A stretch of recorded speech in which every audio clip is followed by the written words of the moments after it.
Question for organic chemistry.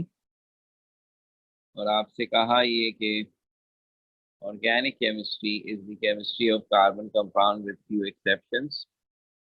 और the purpose of having this separate branch of chemistry is now only one, and that is just for the sake of simplicity और convenience के अकेला एक element extraordinary numbers में compound बना देता है। तो अगर आप चाहते हैं कि उन्हें अच्छी तरह पढ़ें तो you need it as a separate topic. तो कार्बन के कंपाउंड्स की तादाद बाकी एलिमेंट्स की टोटल तादाद से कोई 100 टाइम्स से भी ज़्यादा है, इसलिए हम कार्बन के कंपाउंड को स्पेशल अटेंशन दे रहे हैं। तो फिर सवाल ये आया था कि why carbon has an ability to form such a large number of compounds. तो हमने उसके लिए आपको जवाब दिया कि its ability its reason is the ability of catenation. Catenation एक खूबी है जो हर एलिमेंट में नहीं होती, नॉन मेटालिक एलिमेंट्स में होती है, and is responsible for such a large number of formation of such a large number of compounds by carbon. तो इसका मतलब है वो जो भी खूबी है वो कार्बन में सबसे ज्यादा है। तो हमने उसकी एक तफसील आपको बताई और आपने कहा कि in general catenation her non metallic element दिखा सकता है और दिखाता है। अलबत्ता जिस नॉन मेटालिक एलिमेंट की वैलेंसी ज़्यादा होती है उसकी कैटिनेशन ज़्यादा होती है। तो इसमें बात ये आ गई कि कार्बन और सिलिकॉन दो एलिमेंट थे जिनका ताल्लुक ग्रुप 4 से है पीरियोडिक टेबल के। तो इन दोनों की वैलेंसी 4 है। सो ये नॉन मेटालिक एलिमेंट हैं और सबसे ज़्यादा वैलेंसी रखने वाले non metallic element. So we expect in both of these elements the ability of catenation is almost same। मगर कार्बन के कंपाउंड्स 40 करोड़ हैं और सिलिकॉन के तो 40,000 भी नहीं है। मैंने उसकी वजह बता दी कि कार्बन में सबसे ज्यादा इम्पोर्टेंट बात ये है कि ये एलिमेंट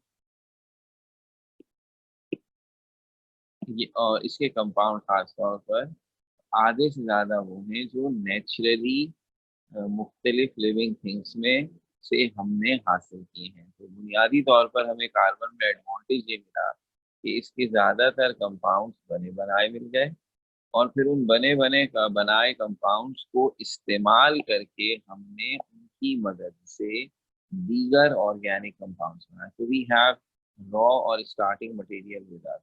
सिलिकॉन में ये सब सहूलतें दस्तियाब नहीं है, तो उसमें हम खुद ये कंपाउंड्स बना रहे हैं और ये सारी बातों का अंदाजा के कैटिनेशन की वजह से ये सब कुछ हो रहा है। और हम सिलिकॉन से खुद कंपाउंड बनाए, ये अभी कुछ अरसे पहले ही शुरू हुआ है। तो obviously it would take time. तो अब सिलिकॉन के कंपाउंड बहुत ही तेजी से, कहते हैं ना ग्रोइंग फील्ड है केमिस्ट्री की, और बहुत तेजी से सामने आ रहे हैं। और उम्मीद यही की जा रही है कि आइंदा आने वाले सालों में जो नेक्स्ट जनरेशन केमिस्ट्री पढ़ेंगी तो उनके लिए सिलिकॉन भी एक बहुत बड़ी केमिस्ट्री की ब्रांच बन जाएगी। तो बहरहाल अभी फिलहाल नहीं है, तो अभी इसलिए हमारा फोकस है सिर्फ कार्बन पर।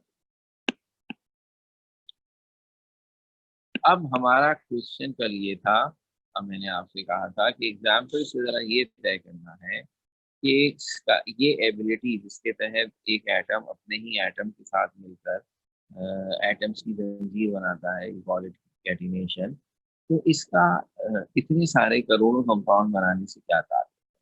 तो आइए इस एबिलिटी को भी एग्जाम्पल देकर समझते हैं और गिनने की कोशिश करते हैं कुछ कंपाउंड्स के वाकई इतने बनेंगे या नहीं। तो सबसे पहली बात, कार्बन की वैलेंसी है 4। अभी भी बात हुई, वैलेंसी का मतलब होता है एक एटम कितने बॉन्ड्स बना सकता है। तो कार्बन की वैलेंसी 4 का मतलब है कि कार्बन 4 बॉन्ड्स बना सकता है। तो कोवलेंट बॉन्ड, तो कोवलेंट बॉन्ड हम हमेशा ऐसे लाइंस की सूरत में सिंबॉलिकली शो करते हैं। It means carbon has an ability to form 4 covalent bond. यहाँ हमने दिखा दिए 4 सिंगल बॉन्ड्स। तो ये बात अब आप पूरी ऑर्गेनिक में याद रखेंगे कि कार्बन की वैलेंसी 4 है और हर कार्बन हर हाल में 4 बॉन्ड्स बनाएगा, किसी भी तरह बनाएगा। तो कौन से एलिमेंट कार्बन के साथ, कोई ना कोई तो एलिमेंट मिलेगा जब तो कार्बन कंपाउंड बनाएगा। तो हमने आपको लिस्ट भी दिखाई कि टोटल 9 एलिमेंट ऐसे हैं जिनकी जो कार्बन के साथ मिलकर कंपाउंड बना सकते हैं। तो ऐसा करते हैं कि सबसे पहले गिनते हैं हाइड्रोजन और कार्बन मिलकर कितने कंपाउंड बनाते हैं, जिनको आप कहते हैं हाइड्रोकार्बन्स, और कैटिनेशन को बीच में ले आते हैं। तो अगर हम कैटिनेशन की मदद से बनने वाले हाइड्रोकार्बन्स की तादाद का अंदाजा लगा लें तो फिर बहुत अच्छे तरीके से हम ये गैस कर पाएंगे कि अब अगर हाइड्रोजन की जगह बाकी एलिमेंट्स को भी चांस मिले कार्बन के साथ बॉन्डिंग करने का तो कितने कंपाउंड हो सकते हैं, ठीक है ना। तो यूं समझ लें कि हाइड्रोकार्बन्स की तादाद गिनकर देखते हैं, अंदाजा हो जाएगा कैटिनेशन किस बला का नाम है। तो अब सबसे पहला और सबसे छोटा और सबसे सिंपल ऑर्गेनिक कंपाउंड वो है जिसमें एक कार्बन 4 हाइड्रोजन एटम्स के साथ सिंगल कोवलेंट बॉन्ड बनाता है, और आप उसे स्ट्रक्चर के लिहाज से ऐसे लिखते हैं और फॉर्मूले के लिहाज से ऐसे लिखते हैं। मीथेन कहते हैं CH4, ये तो सबको पता है। अगर कैटिनेशन ना होती, जैसे कि मेटल्स में नहीं होती है, तो कार्बन और हाइड्रोजन मिलकर बस सिर्फ यही एक कंपाउंड बना सकते हैं, मीथेन। अगर इसके अलावा और भी हाइड्रोकार्बन्स हैं तो वो सब कैटिनेशन की वजह से। मसलन अब दूसरी पॉसिबिलिटी ये है कि कार्बन का के दो एटम आपस में मिल जाएं। भाई हर कार्बन को 4 बॉन्ड बनाना है, तो इस वक्त इन दोनों कार्बन ने आपस में एक बॉन्ड बना दिया। इस तरह लेफ्ट वाले कार्बन के भी 3 बॉन्ड अभी बाकी हैं और राइट वाले के भी 3 बॉन्ड अभी बाकी हैं। ये दोनों एटम्स ने आपस में बॉन्ड बनाया है, इस आपस में बॉन्ड बनाने की खूबी को ही हम कैटिनेशन कह रहे हैं, ठीक है ना। तो दिस इज कहिए कि due to catenation that two carbon can attach to each other like this. अच्छा, अब ये जो दोनों की वैलेंसीज बाकी हैं, सिर्फ एक ही तो बॉन्ड बनाया है अभी, दोनों दोनों के 3 3 बॉन्ड बाकी हैं। आपने कहा वो ये हाइड्रोजन के साथ बना लेते हैं, तो ये तय हो गया कि अभी हम सिर्फ उन कंपाउंड्स को गिन रहे हैं जिसमें कार्बन और हाइड्रोजन। इस तरह कार्बन और हाइड्रोजन का एक और कंपाउंड हमारे सामने आ गया, ये उसका स्ट्रक्चर है, जरा गिनिए इसमें कितने कार्बन है, 2, कितने हाइड्रोजन है, 6। सो C2H6, ये एक और हाइड्रोकार्बन में 2 हो गया हाइड्रोकार्बन, और 2 होने की वजह कैटिनेशन। तो कैटिनेशन सिर्फ ये थोड़ी कह रही है कि सिर्फ 2 एटम आपस में मिलता है, कैटिनेशन तो कह रही है कि एक ही एलिमेंट के एटम आपस में मिल सकते हैं। तो मिल सकते हैं तो 2 मिल सकते हैं तो 3 भी मिल सकते हैं। आइए अब 3 कार्बन्स को आपस में एक जंजीर की सूरत में जोड़ देते हैं, स्ट्रेट। अब इसमें खुद थोड़ा सा इस्तेमाल कीजिए अपनी अकल को। ये जो कोने पर है लेफ्ट पे कार्बन, इसने अपने राइट साइड पर एक बॉन्ड बनाया हुआ है, इसका मतलब है इसके 3 बॉन्ड बाकी हैं। ये जो लेफ्ट साइड वाला कार्बन है, इसने अपने राइट साइड से एक कार्बन के साथ बॉन्ड बनाया हुआ है, इसके भी 3 खाली हैं। ये जो बीच में कार्बन है, इसने लेफ्ट और राइट दोनों तरफ से बॉन्ड बनाया हुआ है, तो अब इसमें सिर्फ 2 बॉन्ड बच गए। अभी जितने बॉन्ड बच गए इनके साथ आपने हाइड्रोजन को अटैच कर दिया, तो क्या फॉर्मूला बनता है?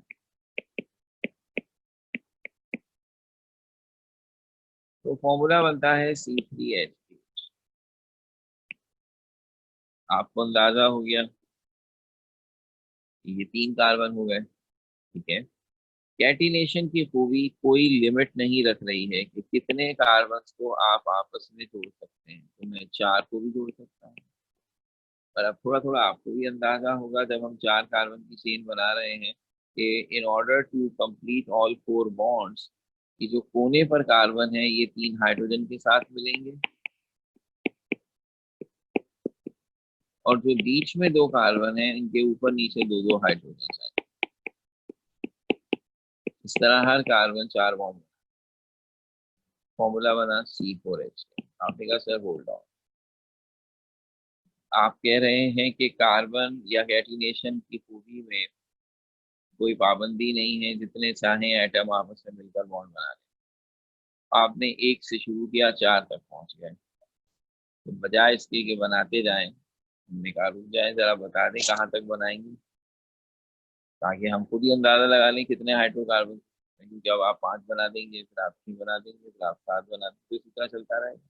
हमने कहा बिल्कुल चलता रहेगा, बिल्कुल चलता रहेगा। और मैं आपको बता दूं, हमारे पास ऐसे कंपाउंड्स, नेचुरल कंपाउंड भी हैं, और अब हमने आर्टिफिशियल कंपाउंड भी ऐसे बना लिए हैं जिसमें कार्बन एटम की जंजीरों में हजारों एटम होते हैं। तो अभी 4 तक ही पहुंचा है ना। मोर देन 1000, 10,000, 50,000 और इवन 100,000 एटम्स भी। So such a large change are also possible. तो आप सोचिए, मैं लाखों तक तो पहुंच ही सकता हूँ, ठीक है ना। लेकिन बात ये, अच्छे चले सर पहुंच जाए, 1 लाख तक पहुंच जाए, कितने हाइड्रोकार्बन हो गए? 1 लाख ही होगा ना, 1 लाख होगा। सर 40 करोड़ और 1 लाख अभी भी बहुत मान है सब है। अब सबसे इंपॉर्टेंट बात पर आते हैं, कैटिनेशन की डेफिनेशन। ये अभी कैटिनेशन की डेफिनेशन अधूरा तस्करा है। उसमें लिखा था, its ability of a non metallic element due to which its atom can combine with each other to form chains. यहाँ तक तो हो गई बात। ये नॉन मेटल की एबिलिटी है जिसमें नॉन मेटालिक एलिमेंट्स के एटम आपस में मिलकर एटम्स की चेन बनाते हैं। सबसे इंपॉर्टेंट जुमला था, ऑफ डिफरेंट शेप्स। ये जो शेप का लफ्ज आ गया ना, ये बड़ा है, क्योंकि अभी तक आपको सीधे सीधे बना रहे हैं।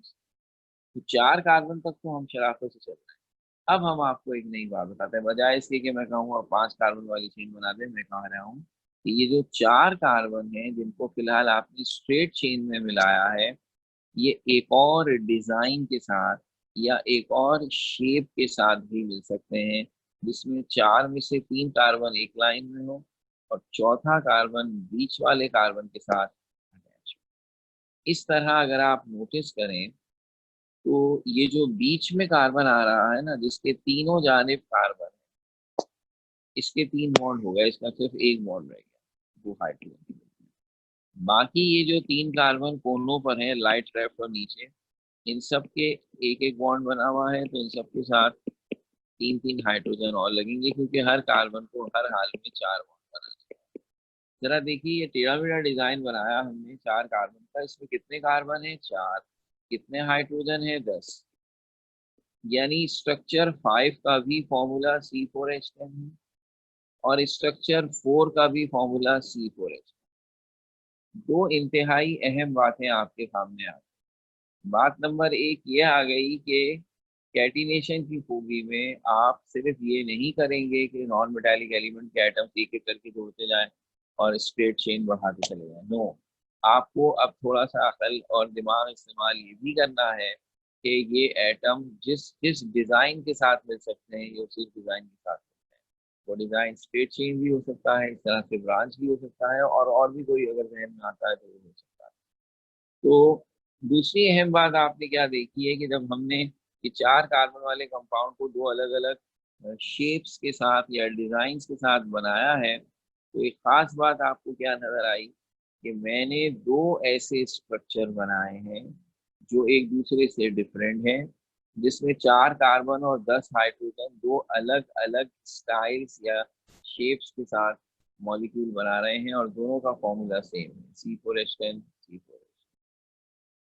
इस पर्टिकुलर बात से पहले तक जितनी केमिस्ट्री आपने पढ़ी है, उसमें ये कहा गया कि हर कंपाउंड का एक फॉर्मूला, और वो अपने उस फॉर्मूले की मदद से पहचाना जाता है। लेकिन अभी जो कैटिनेशन ने हमारे सामने नक्शा दिखाया, उससे हमें पता चला कि देयर इज अ पॉसिबिलिटी कि दो कंपाउंड्स अपने स्ट्रक्चर के लिहाज से अलग अलग हों, और इस वजह से उनकी प्रॉपर्टीज भी अलग अलग हों। इसका मतलब है वो दो अलग अलग कंपाउंड हो, मगर इत्तेफाक से दोनों का फॉर्मूला सेम आता है।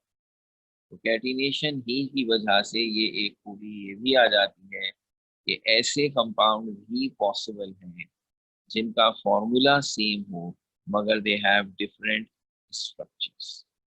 ऑर्गेनिक में, बल्कि कह लीजिए केमिस्ट्री में, हम ऐसे कंपाउंड्स को कहते हैं आइसोमर्स। तो इसका मतलब ये हुआ कि आपके C4H10 के दो आइसोमर्स। दो आइसोमर्स का मतलब हम C4H10 को दो अलग अलग शेप्स में बना सकते हैं, और हमने बना दिया है आपके सामने। अब मैं आपसे बजाय, क्योंकि ये काम तो हमें आगे करना ही है अभी, तो अभी कैटिनेशन समझाना ज़्यादा ज़रूरी है, तो अब मैं आपके सामने फैक्ट एंड फिगर्स रख रहा हूँ। C4H10, मैं इस पर्टिकुलर फॉर्मूले से दो कंपाउंड्स बना सकता हूँ। इसका मतलब है दुनिया में दो डिफरेंट कंपाउंड्स ऐसे हैं जिनका फॉर्मूला C4H10 है। अभी भी आपने बनाकर देख लिए, दोनों के अंदर फॉर्मूला सेम है, लेकिन किस चीज क्या डिफरेंस है? स्ट्रक्चर। अगर मैं 5 कार्बन वाली चेन बनाता तो उसका फॉर्मूला होता C5H12।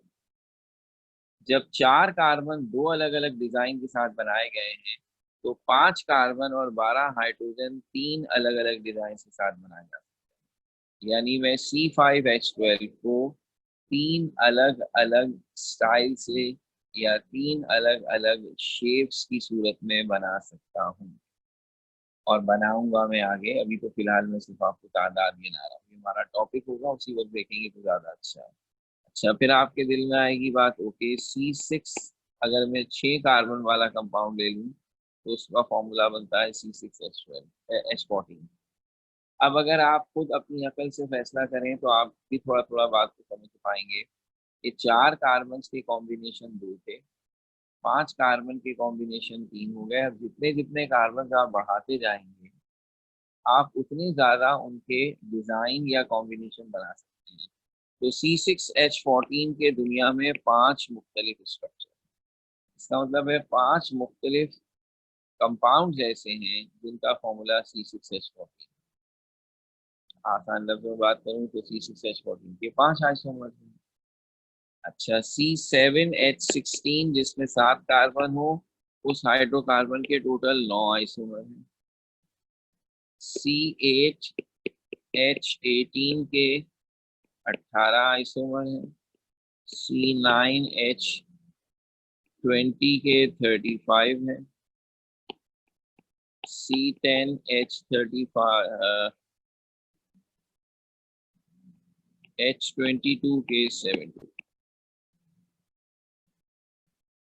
गोया मैं आपके सामने क्या कहना चाह रहा हूँ, आप सब ये सोच रहे थे कि कैटिनेशन में सर बस एटम जोड़ते जाएंगे, 10 एटम जोड़कर एक चेन बना दी, 20 एटम जोड़ के बना दी, 100 एटम जोड़ के बना दी, 200 एटम जोड़ के बना दी, कंपाउंड तो फिर बहुत हो सकते हैं। बिल्कुल हो सकते हैं, और मैंने आपसे कहा 100-200 नहीं, ये मामला तो लाखों तक भी जा सकता है। ठीक है, वो जाइंट मॉलिक्यूल्स हैं, सब ऑर्गेनिक में होते हैं। लेकिन अगर आप अभी फिलहाल सिर्फ ये अंदाजा लगाना चाहते हैं कि ऑर्गेनिक कंपाउंड्स कितने हो सकते हैं, तो इसके लिए मुझे लाखों कार्बन की चेन तक पहुंचने की जरूरत नहीं, उससे पहले ही आप बहुत अच्छी तरह अंदाजा लगा सकते। तो ये देखिए, मैंने 10 तक लिखे। जो बच्चे ये समझ रहे थे कि 10 कार्बन के कैटिनेशन का मतलब होगा एक कंपाउंड जिसमें 1 कार्बन हो, फिर 2 मिल गए, फिर 3 मिल गए, फिर 4, तो ये टोटल 10 बन जाएंगे, 1 से लेकर 10 तक। अब आप खुद देख सकते हैं कि मामला कितना पेचीदा है, कि सिर्फ ये नहीं है कि आप कार्बन एटम्स बढ़ाएं, बल्कि जैसे जैसे कार्बन एटम मिले बढ़ेंगे, कार्बन कितने कॉम्बिनेशंस के साथ कंपाउंड बना सकता है वो कितना जबरदस्त चल रहा है। कि 10 कार्बन और 22 हाइड्रोजन C10H22, मैं इस फॉर्मूले के दुनिया में 75 स्ट्रक्चर्स बना सकता हूँ। यानी 75 डिफरेंट तरीकों से 10 कार्बन और 22 हाइड्रोजन एक दूसरे के साथ अटैच हो सकते हैं। तो कितने सारे कंपाउंड हो गए? अगर आप इन सबको एडअप करेंगे तो 150 के करीब बन रही होगी तादाद। अच्छा, अब मैं आपसे एक छोटा सा गैस, और वो गैस ये है कि एक पैटर्न, एक सीक्वेंस आ रही है आपके सामने कि how the number of carbon increases, तो उससे किस तरह नंबर ऑफ पॉसिबल स्ट्रक्चर या आइसोमर्स बढ़ रहे हैं, कंपाउंड्स बढ़ रहे हैं।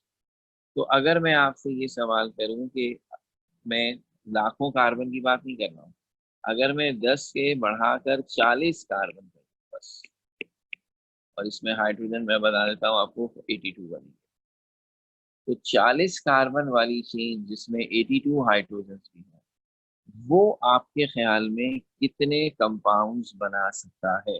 ये आपने 4 से लेके 10 तक का डाटा आपके पास है, इससे गैस कीजिए कि 11, 12, 13 ऐसे कार्बन बढ़ाते जाएंगे तो कंपाउंड भी बढ़ते जाएंगे। तो 40 तक पहुंचते पहुंचते आपके ख्याल में इसकी कितनी तादाद हो जाएगी? ये ख्याल मैं आपसे सुनना पसंद करूंगा। तो अगर आप में से कोई बात को समझ रहा है तो तुक्के मारने के कोई पैसे नहीं है।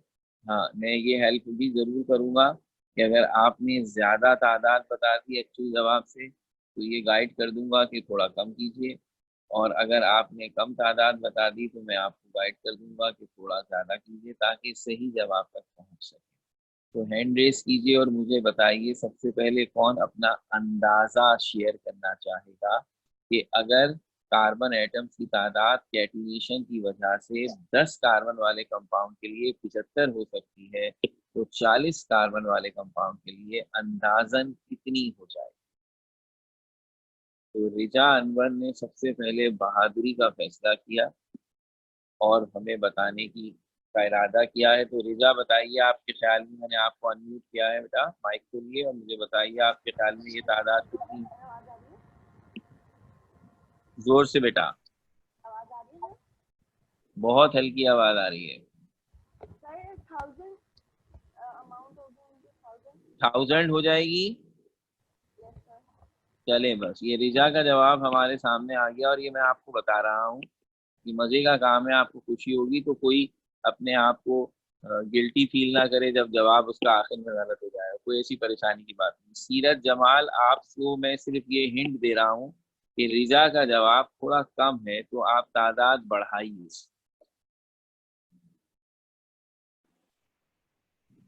सर आवाज आ रही है? बिल्कुल बेहतरीन आ रही है। सर 4000। 4000, ये हमें सीरत का जवाब भी मौसूल हो चुका है। अल्लाह का लाख लाख शुक्र है। ठीक है, अब ये जो जवाब है इसमें तीसरा, मैं सादिया से दरखास्त करूंगा कि आप भी अपना माइक अनम्यूट कीजिए और आपके लिए इशारा है कि तादाद और बढ़ाइए भाई। सर और बढ़ानी है? हाँ बढ़ानी है भाई, ये कम है। सर 7000। ओके, देखिए मजा आ रहा है ना। ये अब 7000 का जवाब भी मेरे पास सादिया की तरफ से आ चुका है नाजरी,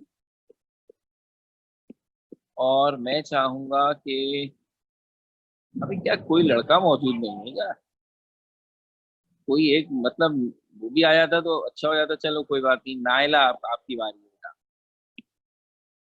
अब आप अंदाजा दिलाइए, और ये कम है, मैं चाहता हूं कि आप थोड़ा खुल के बढ़ाएं भाई, इतनी कंजूसी ना करें, कोई मैं पैसे थोड़ी मांग रहा हूँ, कोई फंड रेजिंग थोड़ी हो रही है। नाइला आप बताएंगी क्या होगा जवाब, और खुल के बढ़ा दीजिए इसको।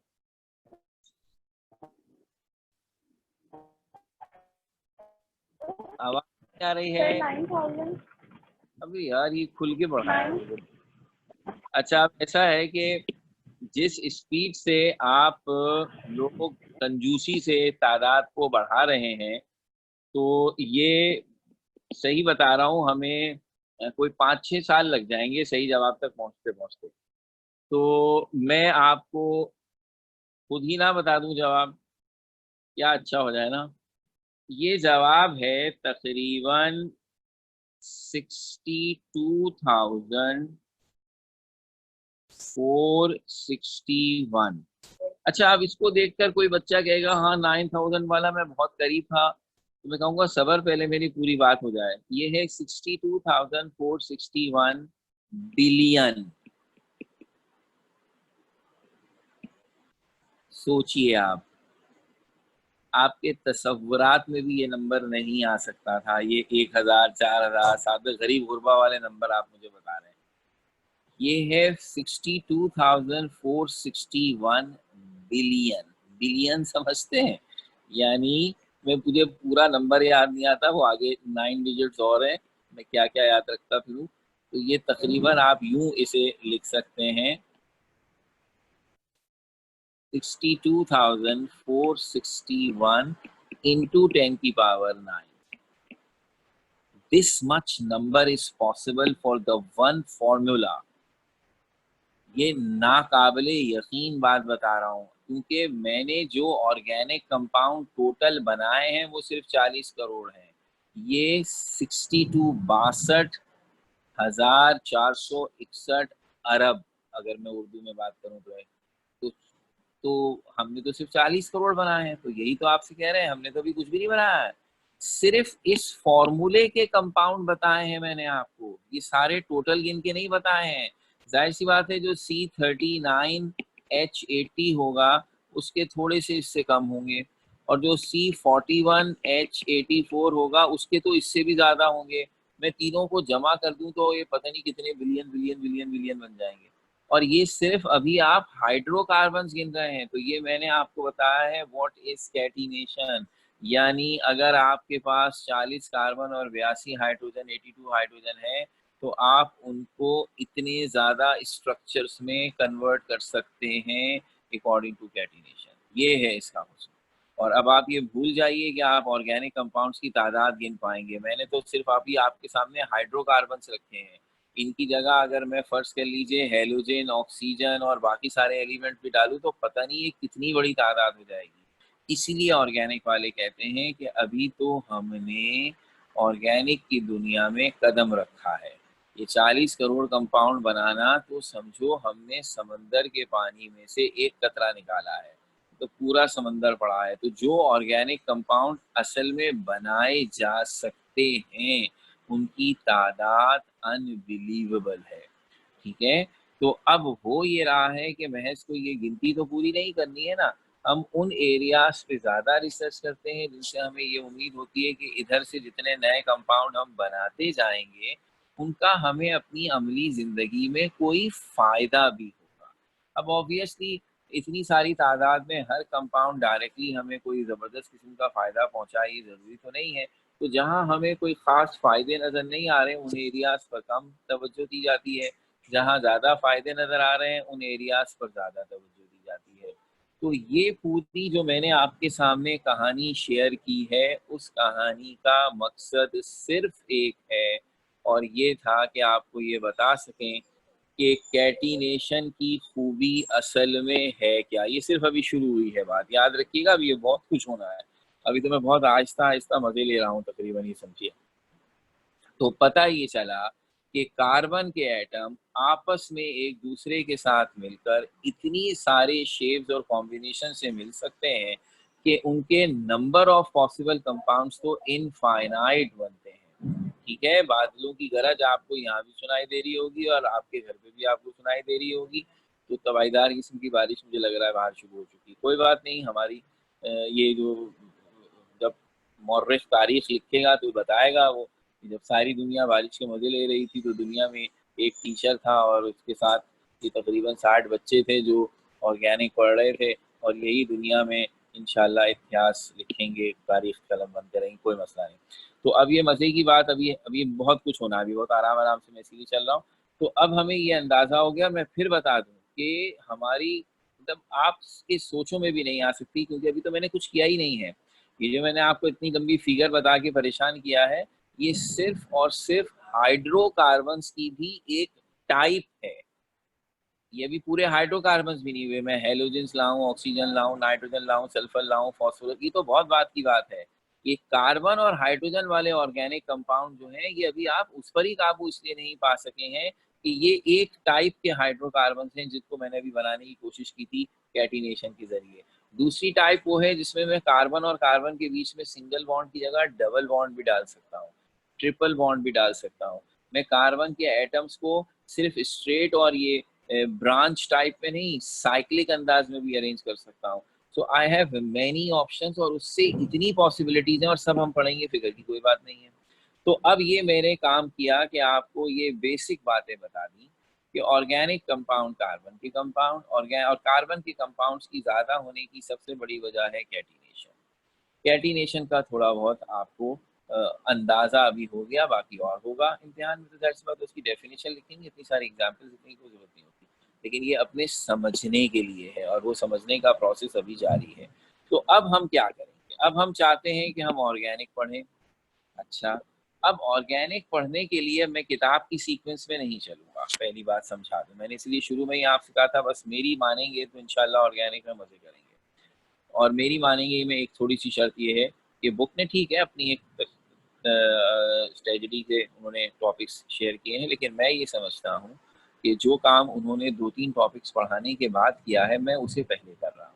और वो काम ये है कि भाई जैसे ही आपको ये हल्का फुल्का थोड़ा बहुत अंदाज़ा होता है कि ऑर्गेनिक कंपाउंड्स की मुमकिना तादाद तो समझो इनफाइनाइट है, बना हमने 40 करोड़ लिए हैं, लेकिन जो हम बना सकते हैं और हम रोजाना हजारों की तादाद में बनाए जा रहे हैं। बाकी दुनिया में तो आप समझते हैं कि आपके यहाँ अमेरिका यूरोप वाले बड़े तरक्की कर गए, उनके यहाँ तो हर यूनिवर्सिटी, हर लेबॉर्ट्री में पता नहीं क्या क्या हो रहा होगा, और हम तो कुछ भी नहीं है, हम तो बिल्कुल ही पीछे हैं। तो मैं आपकी इत्तला के लिए बता दूं, even in a country like Pakistan and in a city like Karachi, we have a very good institute at Karachi University, जिसे हम कहते हैं चीजें, जहां ऑर्गेनिक पर इंतहाई आला पाए का काम होता है।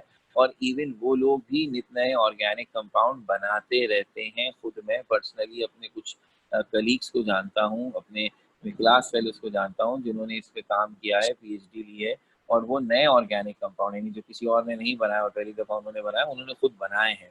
तो ये तादाद हर जगह रोजाना की बुनियाद पर बढ़ रही है। तो हमने अगर 50 करोड़ बनाए हैं तो थोड़ी देर के लिए मान लेते हैं बस इतने ही है, चलो चलो हम ये नहीं मानते जो मैंने इतनी बड़ी तादाद। तो अब आप थोड़ी देर सोचिए तो सही, ऑर्गेनिक में क्या करना है, इन्हीं कंपाउंड्स के बारे में पढ़ना है सर। कितने 50 करोड़, 92 एलिमेंट्स के बारे में पढ़ना था। इनऑर्गेनिक में तो हाथ पांव फूले हुए थे, हमने पीरियोडिक टेबल बनाया, उन्हें क्लासिफाई किया ताकि सिस्टमैटिकली पढ़ सकें। क्यों? एक नारा मैंने उसी वक्त लगाया था, हमें तो 92 एलिमेंट्स के नाम नहीं आते हैं, और अभी भी नहीं आते हैं, पीरियोडिक टेबल पढ़ने के बाद भी नहीं आते हैं, क्योंकि जरूरत ही नहीं पड़ी। उस सिस्टमैटिक अप्रोच का फायदा ये है कि बगैर नाम के पढ़ लिया।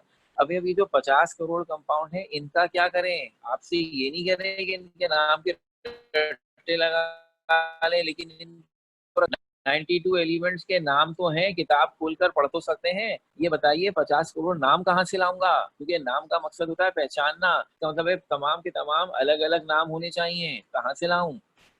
ये है वो सबसे संगीन मसला कि ऑर्गेनिक केमिस्ट्री किसी को याद करवानी तो बात की बात है, सिर्फ उसको लिखना ही, उसको ऑर्गेनाइज करने में ही हमें सबसे पहला इशू ये है कि अब हम किसी के बारे में बात करेंगे, किताब में ही लिखेंगे, पढ़ाते हुए ही बात करेंगे, तो नाम तो लेंगे ना उसका। तो कैसे सामने वालों को 50 करोड़ कंपाउंड्स के नाम बताएंगे हम और उनकी आइडेंटिफिकेशन होगी? ये तो नामुमकिन काम है, और इसके बगैर पढ़ ही नहीं सकते। नंबर थोड़ी लगा सकते हैं, अब नंबर लगाएंगे तो ये किसको याद रहेगा 31,684 किसके लिए था? तो ये है सबसे अहम और शानदार काम ऑर्गेनिक का। ऑर्गेनिक के सब्जेक्ट का सबसे बेहतरीन काम ही यही है कि उन्होंने 50 करोड़ तो क्या, उन्होंने कहा जितने और बढ़ा दें आप। ऐसा जबरदस्त इंतजाम किया है कि आपको नामों के रट्टे भी नहीं लगाने पड़ेंगे, जैसे पीरियोडिक टेबल में कहते थे ना, समझ के करें, सिस्टमैटिक अंदाज से करें तो बड़े फायदे हैं। तो ये यहाँ आएगा, यहाँ तो इतना बड़ा हब है कि करोड़ों खरबों कंपाउंड्स हैं, लेकिन ऐसा प्यारा इंतजाम करेंगे कि हम में से हर एक अब से कुछ दिनों के बाद अपनी अपनी विसात के मुताबिक बहुत सारे ऑर्गेनिक कंपाउंड्स को नामों से जान रहा होगा। ऐसा हो जाएगा कि मैं आपके सामने नाम लूंगा और आप मुझे बता देंगे सर आप इस कंपाउंड की बात कर रहे हो, उसका स्ट्रक्चर बना देंगे आप। मैं आपके सामने स्ट्रक्चर बनाऊंगा और आप कह देंगे सर इसका ये नाम है। ऐसे पहचान लेंगे आप। तो ये वो काम है जो सबसे पहले करेंगे, क्योंकि जब तक हम ये फेमिलैरिटी हासिल ना करें कि ऑर्गेनिक कंपाउंड को उनके स्ट्रक्चर और नामों से पहचाने, हम उनके बारे में कुछ भी पढ़ेंगे हमें कंफ्यूजन रहेगी। तो ये हमारी ऑर्गेनिक का सबसे सेंसिटिव और सबसे इम्पोर्टेंट काम है जो हम आज से शुरू कर रहे हैं। इसे कहा जाता है nomenclature, system of naming. Unfortunately मैंने शुरू तो इसी चक्कर में कर दिया कि हमारी ऑर्गेनिक की बारी आ गई तो शुरू कर दें, लेकिन ये जिस दिनों में शुरू हुआ है बारिश में और ये थोड़ी इंटरप्शन वाला माहौल पैदा हो गया है, लेकिन बहरहाल अल्लाह करेगा इंशाल्लाह हालात अच्छे हो जाएंगे, और जो बच्चे सिर्फ इस वजह से क्लास में नहीं है कि नेट का प्रॉब्लम है, उन्हें भी नुकसान नहीं होगा, क्योंकि हम बड़ी बाकायदगी से इसकी रिकॉर्डिंग्स भी डाल रहे हैं। क्योंकि ये मसले का इलाज नहीं है कि हम 4-6 दिनों के लिए क्लासें ख़त्म कर दें, क्योंकि ये तो चौथा स्पेल कराची में बारिश का है, ऐसे तो फिर फ़ायदा ही नहीं रहेगा। तो हम बहरहाल मेरी कोशिश ये होगी कि सबको साथ लेके चला जाए। तो सिस्टम ऑफ नेमिंग ये है सबसे सेंसिटिव काम। ये कोई 1 दिन या 2 दिन या 4 दिन का काम नहीं है, ये 1.5 महीने चलेगा। और इसमें चैप्टर नंबर 6, 7, 8, 9 4 चैप्टर्स का काम शामिल होगा। यानी किताब ने नोमेनक्लेचर के टॉपिक को इन चारों चैप्टर्स में डिस्ट्रीब्यूट किया हुआ है। तो हम इन चारों चैप्टर में जो थोड़ा थोड़ा हमारा टॉपिक मौजूद है सब इकट्ठा पहले पढ़ेंगे और फिर उसके बाद इन चैप्टर्स की दीगर थ्योरी पढ़ेंगे।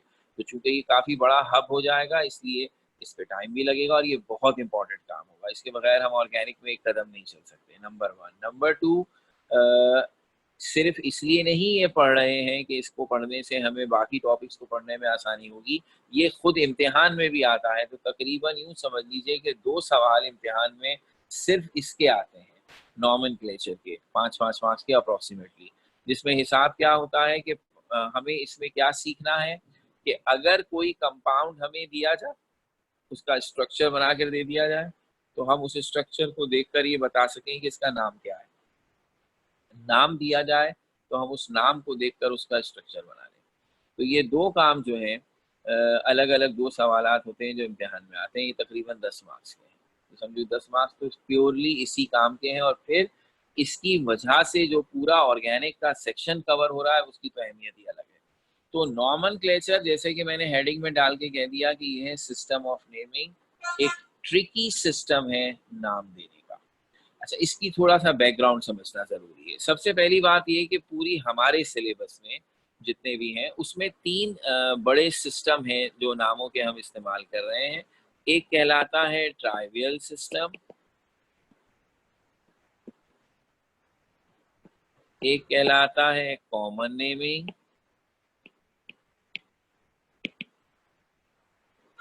और एक कहलाता है IUPAC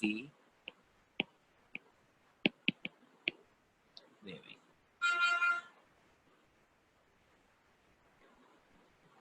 अच्छा, अब इसमें हिसाब ये है कि ट्राइवियल तीनों आने चाहिए, ठीक है, तीनों आने चाहिए। सबसे इम्पोर्टेंट ये आखिरी वाला IUPAC, लेकिन आने तीनों चाहिए। अच्छा, इसमें हिसाब ये है कि सबसे पहले जिस जमाने में पुरानी ऑर्गेनिक केमिस्ट्री चल रही थी, यानी कि वो ऑर्गेनिक केमिस्ट्री जिसमें हम ये कहते थे कि लिविंग थिंग्स में पाए जाने वाले कंपाउंड ऑर्गेनिक हैं, और वाइटल फोर्स थ्योरी चल रही थी, और ऑर्गेनिक केमिस्ट्री कंपाउंड आप खुद नहीं बना सकते, और ये और वो, बड़ा उस वक्त ऑर्गेनिक जो है वो निगलेक्टेड केमिस्ट्री थी और उसमें बड़ा कम काम होता था। तो we have known very few number of organic compounds. उस जमाने में नामों को, उन कंपाउंड्स को नाम कम थे ना, तो ट्राइवल सिस्टम बना। और ट्राइवल सिस्टम में क्या होता था कि जिन लोगों ने उन कंपाउंड्स को डिस्कवर किया लिविंग थिंग्स में से, वो अपनी मर्जी से उसका नाम रख देते थे, और अमूमन ये नाम जो है या तो उस चीज के नाम से निकाला जाता था जिस लिविंग थिंग में से आपने ऑर्गेनिक कंपाउंड निकाला है, या जिस शख्स ने वो कंपाउंड डिस्कवर किया उसने अपने नाम पर, अपने शहर के नाम पर, या उस जगह के नाम पर जहाँ रिसर्च हो रही है, इस तरह किसी ना किसी चीज से लिंक करके नाम दे दिए। तो एक नई मुसीबत थी, नाम भी याद रखो, रट्टे थे ना वो नाम, तो ये नाम भी याद रखो कि इस कंपाउंड को ये कहते हैं, और ये भी याद रखो क्यों कहते हैं। मिसाल के तौर पर, बड़ा मजे का काम है, एक कंपाउंड है उसका नाम था फॉर्मिक एसिड। अभी भी ये नाम हम लेते हैं, लेंगे, फॉर्मिक एसिड। फॉर्मिक एसिड एक ऐसा एसिड है जो लाल रंग की जो चींटियां होती है ना, छोटी वाली चींटियां, रेड आंट्स कहते हैं, उन चींटियों के डंग में से निकलता है। यानी आप समझ लीजिए बहुत सारी चींटियां एक लाइन में चलती हैं हमेशा, एक प्याले में जमा करके तो पीस के उनका रस निकाले खट्टा खट्टा, तो ये फॉर्मिक एसिड बनेगा। तो अब लैटिन लैंग्वेज में उन चींटियों को, रेड आंट्स को, हम कहते हैं फॉर्मिका। उससे ये नाम निकला फॉर्मिक एसिड, कि फॉर्मिका से जो एसिड मिलता है वो फॉर्मिक एसिड। लो भाई, अब फॉर्मिक एसिड भी याद रखो, ये भी याद रखो, ये नहीं मुसीबत। अच्छा, ऐसे नाम हमने दे दिए, सिस्टम चलता रहा। इतने में तरक्की हो गई, ऑर्गेनिक केमिस्ट्री ने करवट बदली, मॉडर्न डेफिनेशन आ गई, आप ये कंपाउंड बना भी सकते हैं, कंपाउंड बनाए जाने लगे, तादाद बढ़ने लगी, और मिलते जुलते फॉर्मूले के भी कंपाउंड सामने आने लगे। पता लगा वो जो फॉर्मिका है, चूंटियां, उनके डंग में से एक और एसिड निकल आया। बोले अब इसका क्या नाम रखें, फॉर्मिक एसिड पार्ट 2। अजीब सी बात हो गई ना। तो हमें एहसास हुआ कि नहीं, we have to do something else, हमें किसी ना किसी तरह कुछ और करना पड़ेगा। तब इस बात की तरफ हम आए कि नाम देने का कोई सिस्टमैटिक तरीका बनाएं, ये रट्टे वाला नहीं चलेगा। तो ये जो ट्राइबल सिस्टम का था, ये तो याद रखने वाला था। तो फिर हमने जो सिस्टमैटिक बनाए, ट्रिकी सिस्टम बनाए, वो एक कॉमन था और एक IUPAC। अब ये नाम के कैसे सिलसिला चला, इसमें कॉमन नेमिंग में क्या फायदे नुकसानात हुए, और अब IUPAC क्यों शुरू हो गया है, ये सारी बात यहाँ से हम इंशाल्लाह कंटिन्यू करेंगे। अब आपकी क्लास का टाइम ख़त्म हो रहा है, अगली क्लास का टाइम शुरू होने वाला है। तो हम इससे इंशाल्लाह आगे बात करेंगे। वैसे तो कोई ख़ास ऐसी बातें लिखी नहीं है जो याद करने वाली हूँ, समझने वाली थी, लेकिन ये सब मैं आपके साथ स्लाइड में शेयर कर लूँगा और यहीं से इंशाल्लाह आपसे कल बात करेंगे। Thank you very much.